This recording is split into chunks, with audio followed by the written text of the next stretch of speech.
Hi friends, കഴിഞ്ഞ വീഡിയോയിൽ നമ്മൾ ഡിസ്കസ് ചെയ്തത് ഫോർമൽ ലെറ്ററിൻ്റെ ഫോർമാറ്റിനെ കുറിച്ചാണ്. ഈ വീഡിയോയിൽ നമ്മൾ ഡിസ്കസ് ചെയ്യാൻ പോകുന്നത് ഇൻഫോർമൽ ലെറ്ററിൻ്റെ ഫോർമാറ്റാണ്. വീഡിയോയിലേക്ക് പോകും മുമ്പ് ലേൺ വിത്ത് മീ എന്ന ഈ ചാനൽ ഇഷ്ടമായെങ്കിൽ ലൈക്ക് ചെയ്ത് സപ്പോർട്ട് ചെയ്യുക. കൂടുതൽ വീഡിയോസിനായി ഈ ചാനൽ സബ്സ്ക്രൈബ് ചെയ്യുക. എന്താണ് ഇൻഫോർമൽ ലെറ്റർ എന്ന് നോക്കാം. Informal letters are personal letters that are written to let your friends or family know about what is going on in your life and to convey your regards. നമ്മുടെ ഫ്രണ്ട്സിനോ ഫാമിലിക്കോ വേണ്ടി നമ്മുടെ ലൈഫിൽ നടക്കുന്ന എന്തെങ്കിലും കാര്യത്തിനെ കുറിച്ചോ അല്ലെങ്കിൽ നമ്മുടെ നന്ദി അറിയിക്കാനോ എഴുതുന്ന ലെറ്റേഴ്സാണ് ഇൻഫോർമൽ ലെറ്റേഴ്സ്.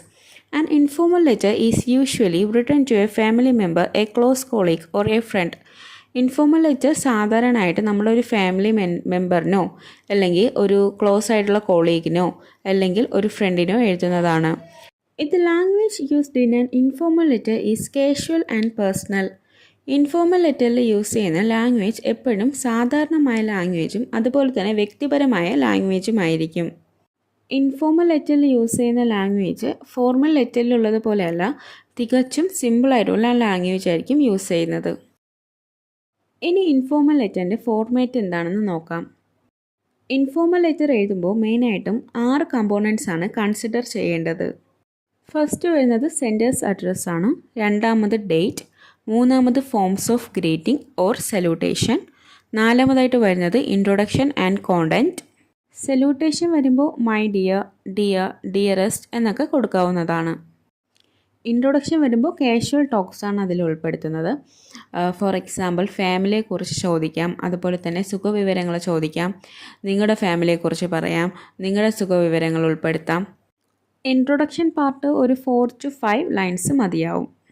ദെൻ കോണ്ടൻറ്റിലോട്ട് വരുമ്പോൾ അതിൽ പർപ്പസ് ഓഫ് ദ ലെറ്റർ ആണ്, എന്തിനു വേണ്ടിയാണോ ലെറ്റർ എഴുതിയത് അതാണ് കോണ്ടൻറ്റിൽ ഉൾപ്പെടുത്തേണ്ടത്. ഫിഫ്ത്ത് വരുന്നത് കൺക്ലൂഷനാണ്, അതിൽ നമുക്ക് ഈ ഒരു ലെറ്ററിന് മറുപടി പ്രതീക്ഷിക്കുന്നു എന്നതൊക്കെ ഉൾപ്പെടുത്താം. സിക്സ്ത്ത് വരുന്നത് സിഗ്നേച്ചർ ഓഫ് ദി സെൻഡർ, അയക്കുന്ന ആളുടെ സിഗ്നേച്ചറാണ്. ഇതാണ് ഒരു ഇൻഫോർമൽ ലെറ്ററിൻ്റെ ഫോർമാറ്റ്. ചില ലെറ്റേഴ്സിൽ സെൻഡേഴ്സ് അഡ്രസ്സ് മാർജിൻ്റെ ഓപ്പോസിറ്റ് സൈഡിലും കൊടുക്കാറുണ്ട്. ഇനി നമുക്കൊരു എക്സാമ്പിൾ നോക്കാം. ഇവിടെ ഒരു ഫ്രണ്ടിന് എഴുതുന്ന ലെറ്ററാണ് about the arranging a get together ഇവിടെ അഡ്രസ്സ് കൊടുത്തിട്ടുണ്ട്, ദെൻ ഡേറ്റ് കൊടുത്തിട്ടുണ്ട്, മൂന്നാമതായിട്ട് ഗ്രീറ്റിംഗ്സ് കൊടുത്തിട്ടുണ്ട്. ഫസ്റ്റ് പാരഗ്രാഫിൽ ഇൻട്രൊഡക്ഷൻ ആണ്, സെക്കൻഡ് പാരഗ്രാഫിൽ കോണ്ടൻറ്റ് ആണ്, തേർഡായിട്ട് കൺക്ലൂഷൻ, ലാസ്റ്റ്ലി ഇവിടെ സെൻഡ് ചെയ്യുന്ന ആളുടെ സിഗ്നേച്ചർ കൊടുത്തിട്ടുണ്ട്. എല്ലാവർക്കും ഈ ഒരു വീഡിയോ ഉപകാരപ്രദമായെന്ന് വിശ്വസിക്കുന്നു. അടുത്ത വീഡിയോ ഏത് കോണ്ടൻറ്റിനെ കുറിച്ച് വേണമെന്ന് കമൻറ്റ് ബോക്സിൽ കമൻറ്റ് ചെയ്യുക. താങ്ക്